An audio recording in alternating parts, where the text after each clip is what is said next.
All right, welcome everyone to today's DIR Shared Technology Services webinar.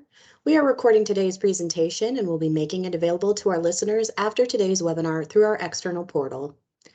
We will be dropping that link in today's webinar chat shortly and at the end of today's webinar so that you'll be able to revisit this information at a later time. Today, we will be presenting on shared technology services with a focus on their value for Texas city governments. Shared Technology Services is made up of 4 distinct programs, and we will be focusing on data center services today, with a second webinar planned next month to share details about managed security services and Texas.gov.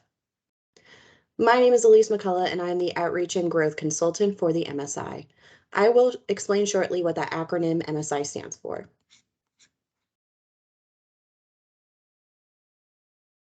First, let's take a look at the agenda for today.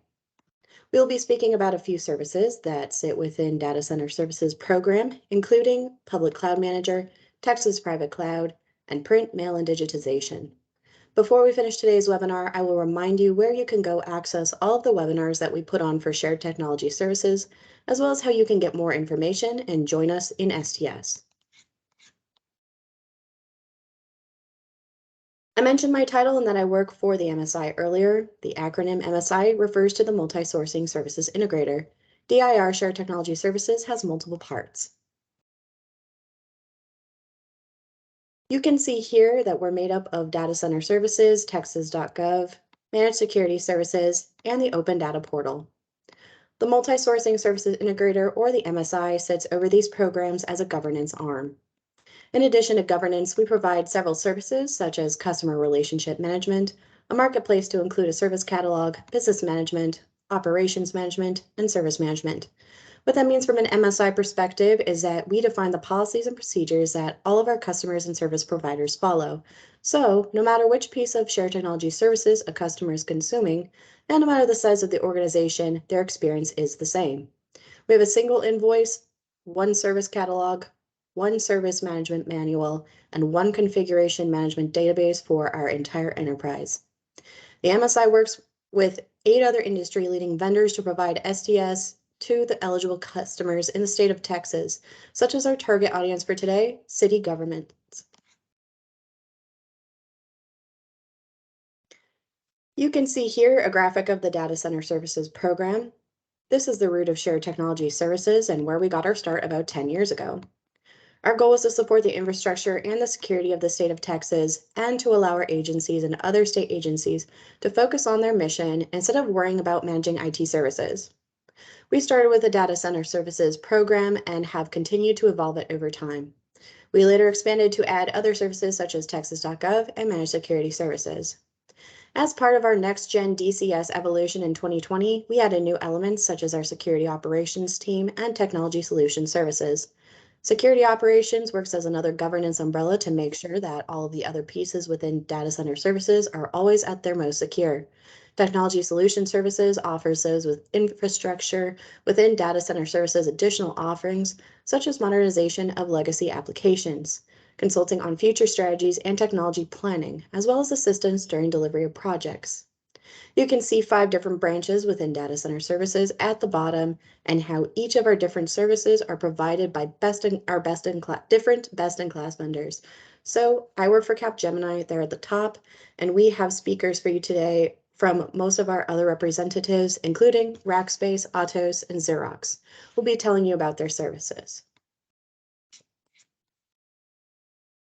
Now that you have some background on shared technology services and data center services, I'd like to introduce Joe Nanis from Rackspace, who is representing our public cloud manager. Hey, Joe. Hi, Lise. Thanks very much. I appreciate it. And good afternoon to everybody. Excited to actually share this information with all of the Texas cities. Been meeting with several city resources and county resources over the past few weeks, and cloud has been one of the top discussions. If we could move to the next slide, please.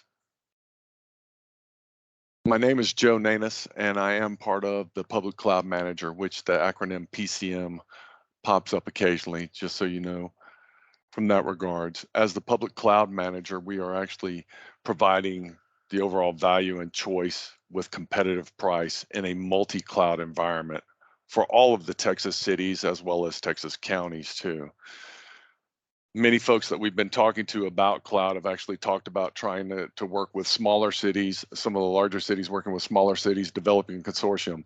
DIR has done a great thing in putting together the DCS program with the public cloud manager and affording those resources, the value add around the public cloud to the cities and counties as they register through the program.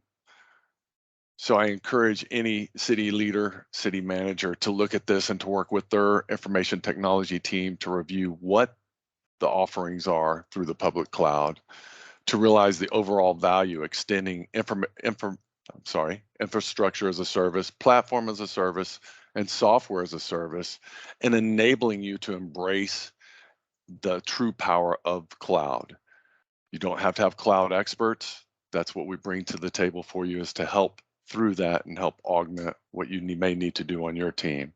We provide you the choice in that through the program. Is we work across all three major hyperscalers, being AWS, Microsoft Azure, and Google Cloud Platform, and always driving competitive price. When you actually work through the DCS program, you leverage the power of Texas buying. And most of us know, when you go back and you look at the ledgers, that that is significant buying volume and leverage that all cities could benefit from through the program. We could go to the next slide, please, ma'am. We offer this in 3 different tiers, and this is really a quick overall snapshot. We have an infrastructure as a service in a sandbox to do some testing, some proving out proof of concept type scenarios and what you want to do. And then also offer information as, infrastructure as a service through a semi-managed area. One of the benefits around this is cloud native tooling through this, helping you embrace the power of the cloud infrastructure. We move through into fully managed offering of platform as a service and also the infrastructure as a service.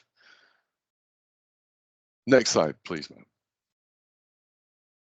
Benefits for the cities, we talked about this earlier. It's going to reduce the cost of overall IT solutions. When we look at this from a multi-city or a multi-department collaboration perspective, you can actually now house these data sets that you may need to work with in the same areas without having to have standalone infrastructure in different office facilities or in different data center or co-location facilities. Future-proofing you. Big thing that we heard about was future-proofing. We don't want to have to turn around and do a 3-year refresh. We don't want to have to do the upgrades. We want to try and avoid those pains. Can't always avoid those pains, but we can work through that through the Public Cloud Manager and the DCS program with maintenance tickets, where we have a time where we're going to take that time to do any upgrades or changes that need to be done. And we work with that directly with you and your IT staff. Driving success and solutions to your constituents.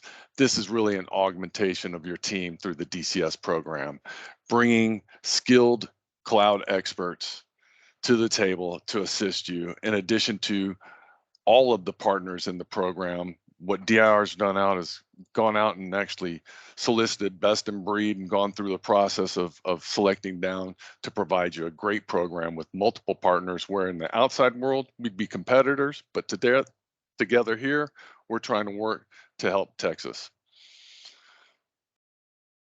So an additional benefit, you only pay for what you use.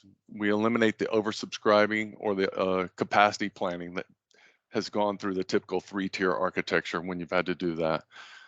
And we also ask that if you're thinking about moving into the cloud, let's have a conversation. Let's sit down and talk about what you're going to do. Let's identify and make sure, does it fit in the program? Where does it fit in the program? Which partners in the program need to be involved to make sure that you're getting the most benefit possible? We work directly with the Texas private cloud in many cases to make sure that it's a hybrid type situation that you may need to ensure that you can actually get the resources that you need to support what you're trying to drive for your city and your constituents. Continued optimization, we have a cloud center of excellence, and we also focus on optimizing the workloads so that any workloads that may be able to be reduced in cost, released, they're not being used, etc., we can actually work with you around that piece of it, providing additional data insights and reports on that to share with you what the best avenue is for your cloud consumption. And then, of course, we get the additional data insights talking about sharing the data on the backside with the different departments. It kind of opens it up to a whole new world of data valuation, if you will. All wrapped with security, security, and security. That's one of the key things as we move into the age of text ramp and all of the other security requirements. We're definitely focused on that while focusing on keeping it, increasing the flexibility, the scalability, performance driven, while focusing on cost reduction and optimization for you. Next slide, please. Now I'm going to hand it over to my partner, Jason Wicker. Howdy, folks. So my name is Jason Wicker. I'm the lead architect for the public cloud for Texas. We can go on to the next slide. We're talking a little bit about some of the service evolutions that we have brought into the program. And just to touch on that real quick with, as Joe was talking about this, and this is for all of the SCPs, not just public cloud, but we are constantly evolving and adopting and bringing in new technologies and adapting to both requests from our customer base as well as, changes in the market for best practices, et cetera. And one of those things that we did was start bringing in a new remote file service. So we have a couple different ways of doing file services today. We have a device, which is a hardware-based device that has some cloud backup called Cetera. Those we're working to phase out, although some agencies are still using them here and there, especially some of the larger data agencies. And what we started to do is move folks from that solution where there is an intermediary hardware appliance that has to get installed somewhere and run and managed, supported, powered, et cetera, to more of a cloud-based approach. So we've built reference architectures with AWS and Azure, and we're actually working on one with Google as well that allows us to allows you as a city to have different levels of storage, different cost savings, without having to incur hardware, power, rack space, et cetera, like that. So where, depending on what your needs are, this can be everything from third-party data sharing, where we need to say we've done these for discoveries, right? Somebody has a discovery that's had to happen, or a FOIA request, and how do we share that data that we have in a controlled fashion out to everybody? Or a scenario where, hey, today we're using SharePoint and we're starting to use a bunch of O365, and we'd really like to have our users who are more remote now have access to data via the cloud versus having to come to a central location. And then, of course, we also provide the ability to synchronize that using cloud native technologies, right? So huge advantages across the board. So one of the biggest advantages, and Joe hit on this earlier, which is you only pay for what you use, right? So as you add more to the cloud, it will natively grow, right? Especially in the cases of blob storage and things like that. So we can continue to add to it. But if you think we're going to allocate 20 terabytes because that's what you need, but you only put 2 terabytes up there, you're only paying for 2 terabytes. Unlike a hardware solution where I have to allocate 20 terabytes of storage up front. And pay for 20 terabytes of storage up front. There's multiple methodologies for doing synchronization, cloud to cloud, data center to cloud, on-prem to cloud. And so there's all different ways for us to help you address that. And again, these are super low cost. I mean, a data synchronization is $5 a month for a server. It also allows you to maintain the same security policies that you have in today, same rights and responsibilities, because we transfer those authentication mechanisms as well as the security roles and rights to the cloud. In a lot of cases, that just ties directly into your Active Directory that you're using today or whatever directory services. And of course, obviously, encryption, replication, everything that goes in the cloud has multiple copies. And of course, we're going to talk about DIR backups in a second, but this is also a great methodology to back up critical and important files, where again, the cloud is a cheap place to keep them, especially for some of you that have long-term retention requirements and other things like that that are governed. It allows us to really do that at the best cost, most effective way, and being able to maintain it. We go to the next slide. Talk a little bit about disaster recovery. So if we can go on to the next slide there. So within the program, there are different disaster recovery classes. TPC, or Texas Private Cloud, uses 1, 2, 3, 4, and 5. And to lack confusion, we use A through E. And so these are just different levels of disaster recovery that we help the agencies or customers of DIR achieve, based off of design as well as requirements. And then, of course, there's an entire process run by the MSI on how to actually run DR tests. So whether it's a tabletop soft test or whether it's an active live test, we work with the customer as PCM, with Capgemini and DIR, to help cycle those tests, as well as to help enable, or what we call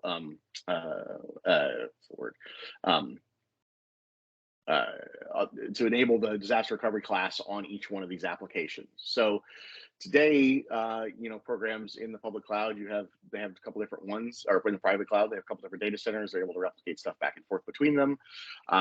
We have a similar concept within the cloud. You have regions within the cloud, and then within each one of those regions, you have availability zones.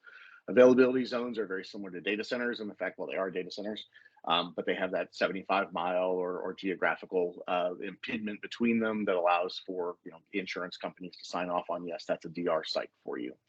So the classes are really effective on the design, but what we generally recommend customers to look at is actually the bottom line, that RTO or RPO, right? So what is your requirement for RTO or RPO?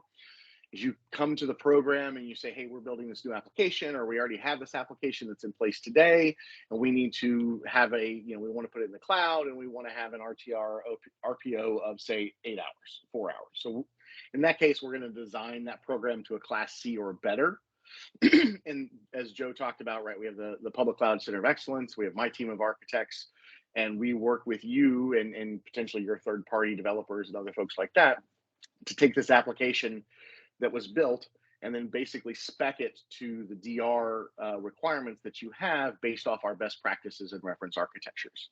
And so there are lots of different ways to address that.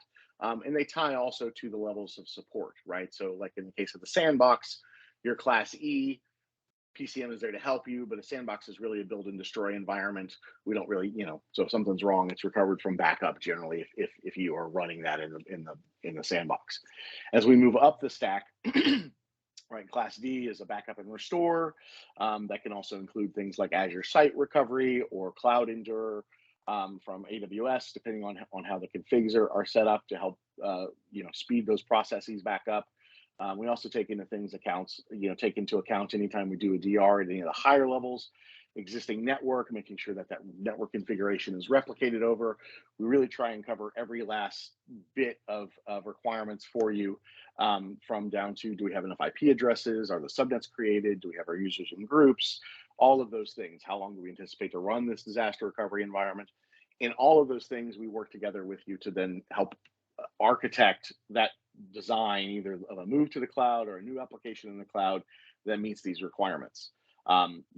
As you go from right to left, the price goes up as the complexity goes up, as the RTO goes up. But overall, this has been a very successful program. We've been doing a lot of Class Cs. A lot of the stuff we do by default is Class C design. Doing some Class Bs, and we're actually working on a couple of Class As right now for super critical applications. Next slide. I think I might be. We go to the next slide. Okay. I think that's all I have. Hit me up for any questions in chat.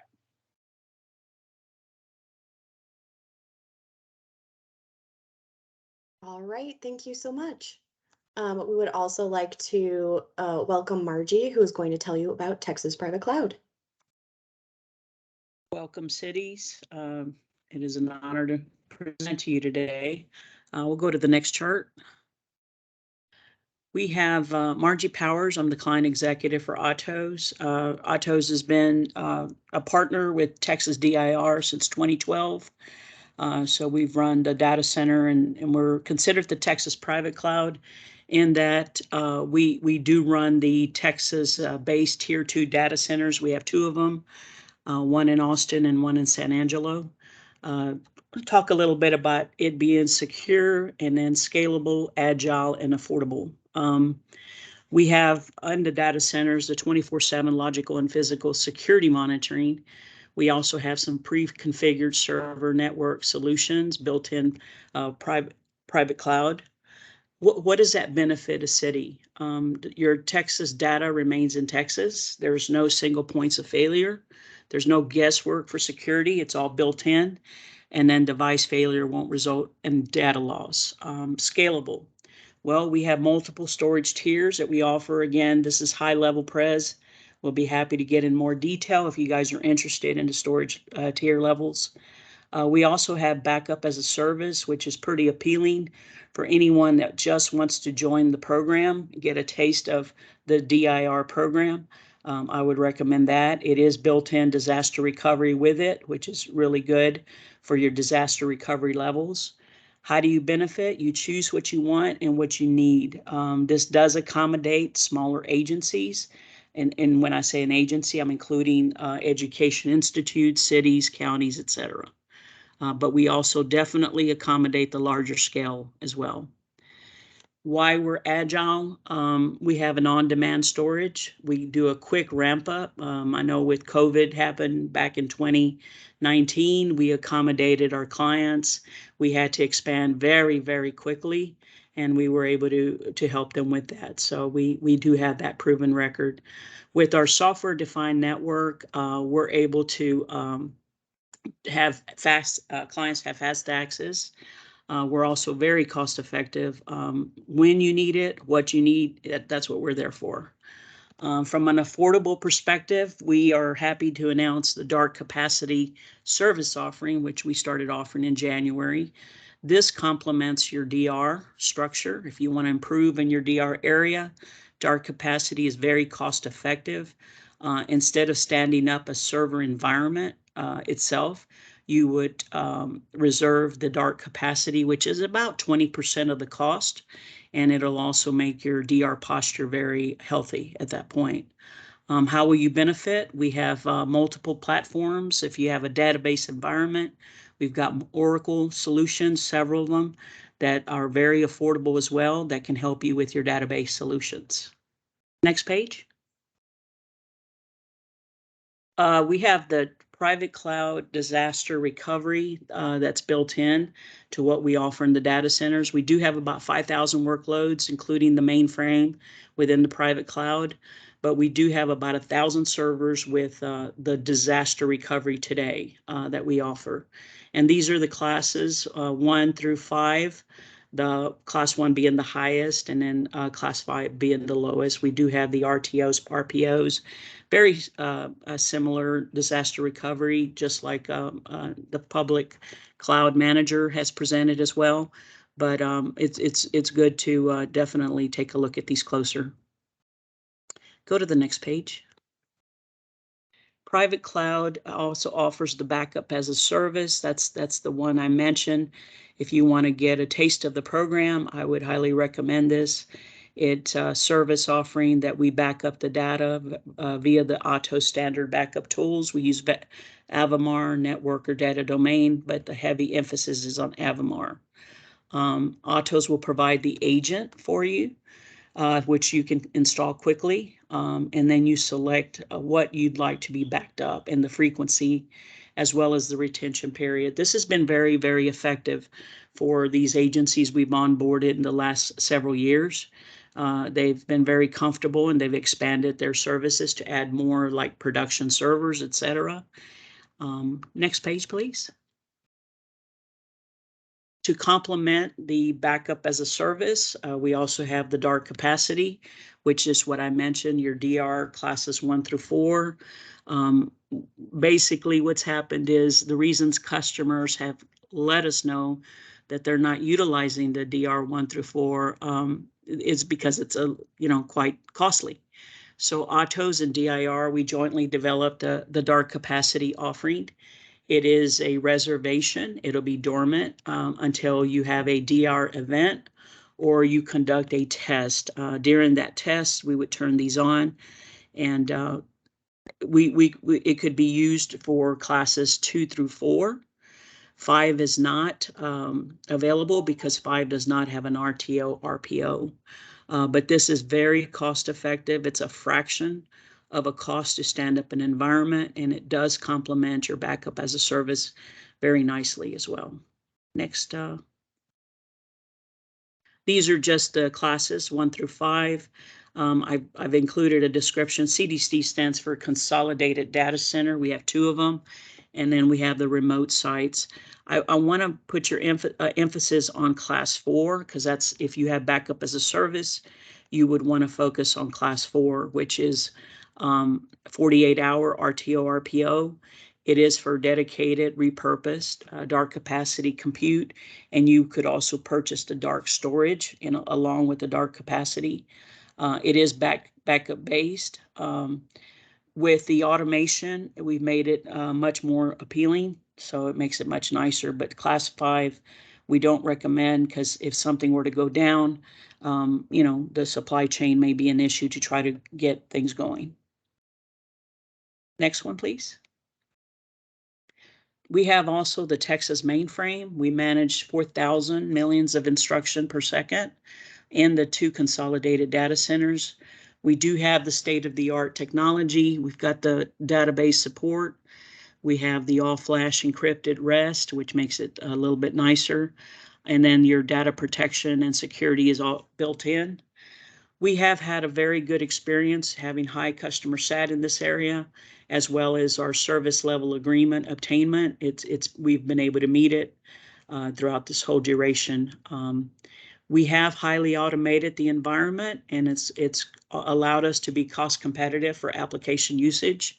One of the biggest advantages is the experienced staff providing the management under the operating system, the data support, security, scheduling, and then software license management.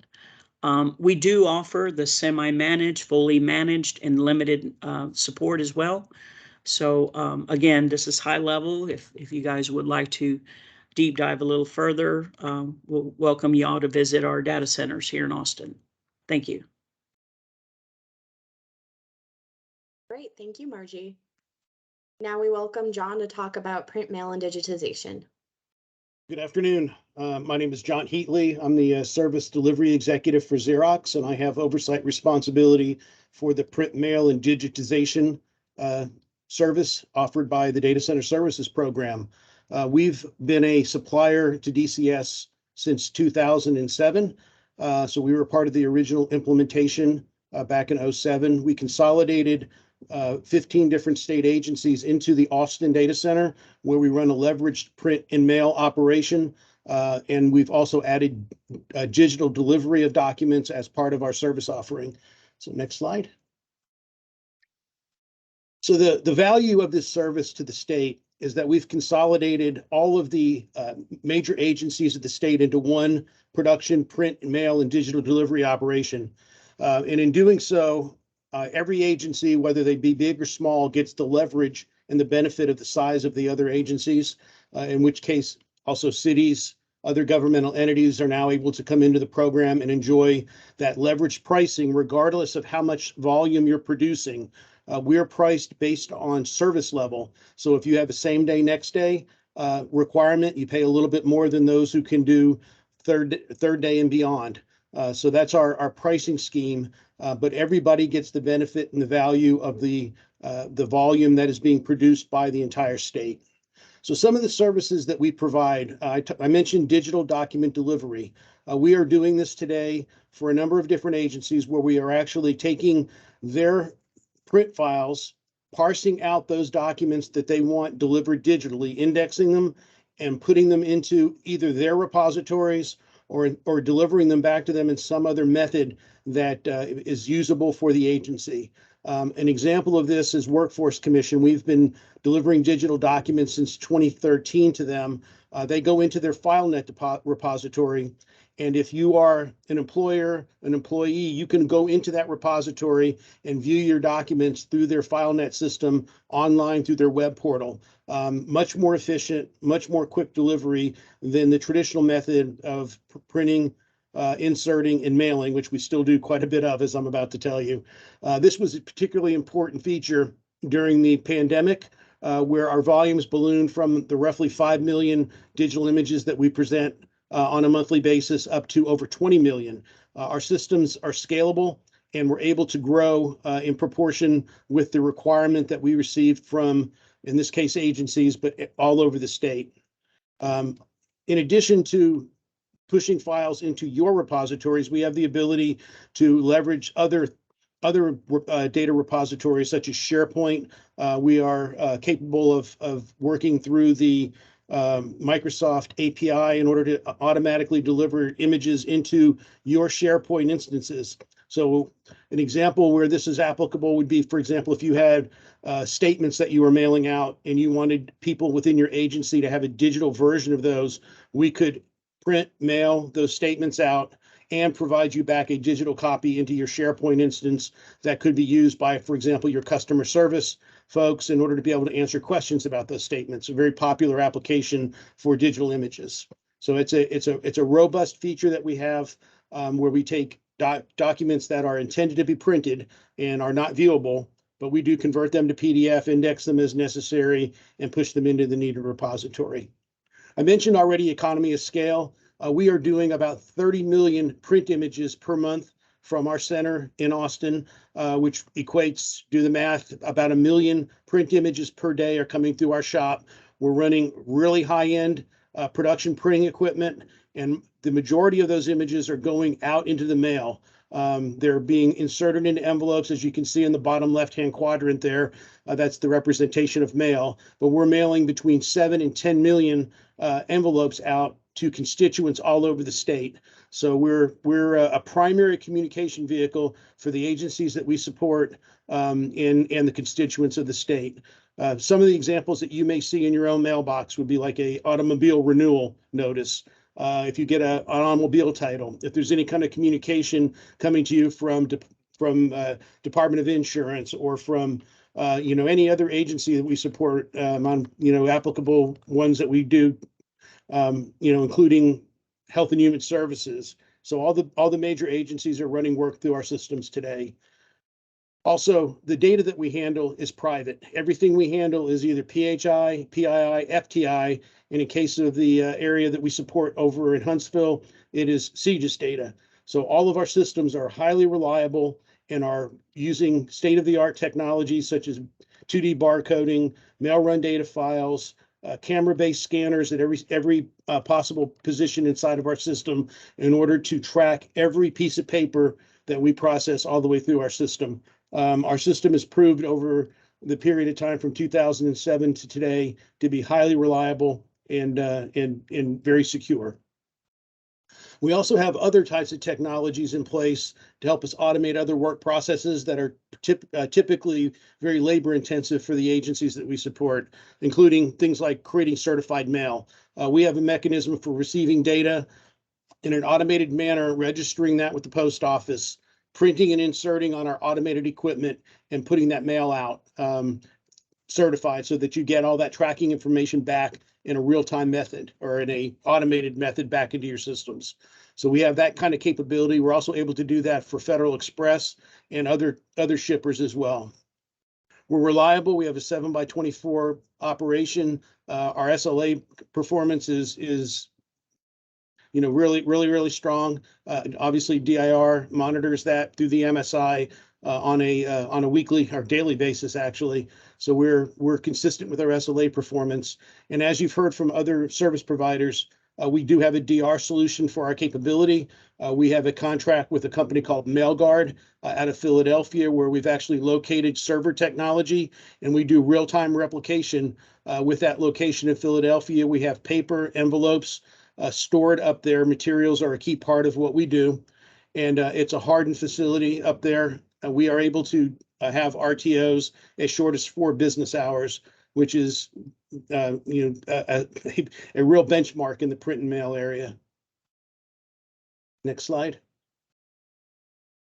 So from a kind of applications that we support and kind of capabilities that we bring, I wanted to look at a real quick case study, understanding that cities do not mail voter registration cards, but the capabilities that we brought together in order to be able to support this mailing, I think could potentially be applicable.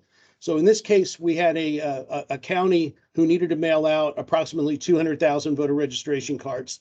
We took their data file, parsed it, applied it to the template, printed, cut it, provided all the pre-sort services to give the postal discounting that is necessary in order to be able to mail cost effectively. And we did this in full color, and we did this in 2 business days. So this particular application was critical for the county. They had delays on their end because of redistricting going on and different questions that were coming up related to it. So we were able to allow them to be compliant with the requirement to mail these, and did it in a very quick and efficient process. Next slide. So what are some of the sweet spots for the print and mail service that may be applicable to the cities? Letter printing that we're doing, if you're doing collection letters, some cities are doing utility building like Austin, City of Austin, other types of notices, that kind of capability. We can do those either letter inserted into envelopes or via postcards. Tax statements as needed, we can do those easily. It's just a simple print letter insert. We can do advertising inserts along with it. Regulated documents, again, we're audited through for FTI data, and we're also capable of handling any kind of private data that you might have. Digital documents, we've talked about that already. We deliver into your repositories or to SharePoint. We have that capability.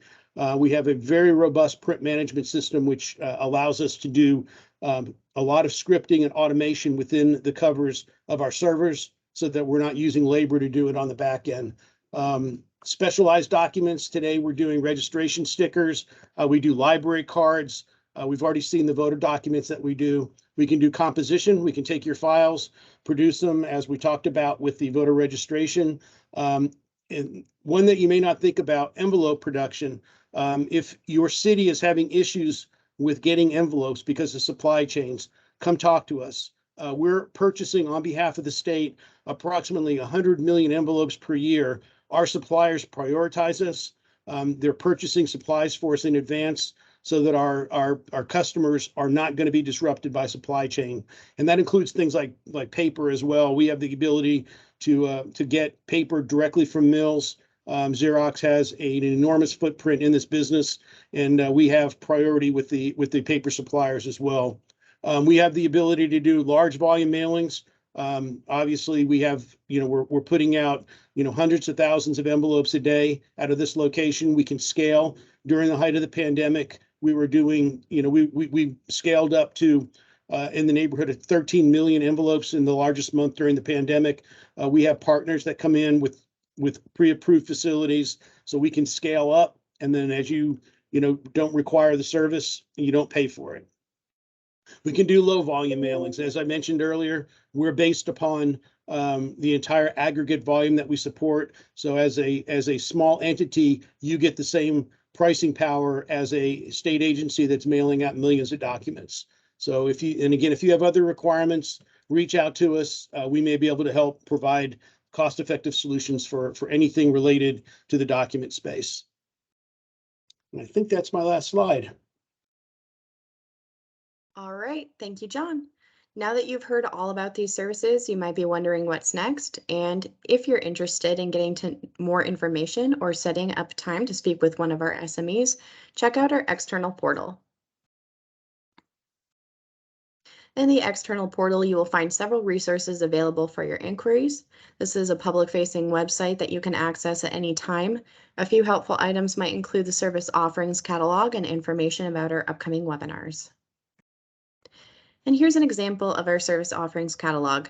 Here you will find our current offerings for your technological needs. As you can see, our primary programs are divided and organized for an easier user experience. In each of these cards, you will find the link to our interest forms.